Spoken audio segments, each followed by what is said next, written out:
सयाहती मकाम गुलमर्ग में क्रिसमस की तकरीब मुनक्किद करने के लिए ईसाइयों की मुक़द्दस इबादतगाह को सजाया गया है।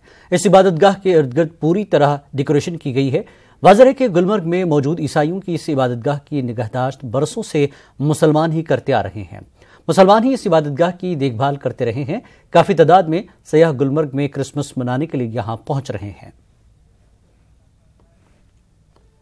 उत्तर प्रदेश के हरदोई में एक मालगाड़ी के 20 डिब्बे पटरी से उतर गए। इस मालगाड़ी में कोयला लदा हुआ था। इस हादसे की वजह से हरदोई और दिल्ली के बीच ट्रेनों का सफर मुतासर हुआ है। 14 ट्रेनों का रूट तब्दील किया गया है, जबकि 7 ट्रेनों को रद्द कर दिया गया है। इस रूट पर शाम के 4 बजे तक आमदरफ्त बहाल होने की उम्मीद है।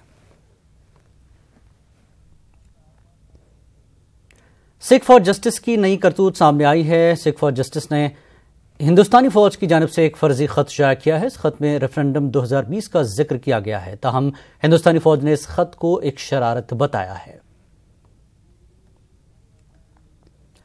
ठंड में इजाफे के साथ ही ऋण बसेरों में सर छुपाने के लिए जगह ढूंढने वालों की तादाद में इजाफा हो रहा है, लेकिन ऋण बसेरों में इन लोगों के लिए बुनियादी सहूलियात तक नहीं है। न्यूज़ 18 की टीम ने उत्तर प्रदेश की राजधानी लखनऊ के ऋण बसेरों में जाकर वहां का रियलिटी चेक किया।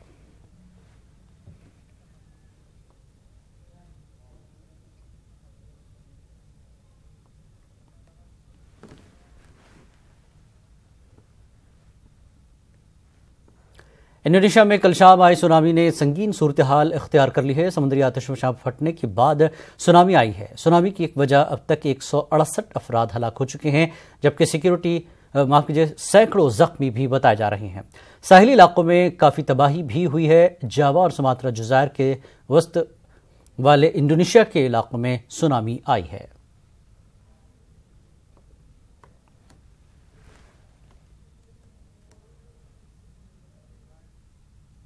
खबरनामे में फिलहाल इतना ही।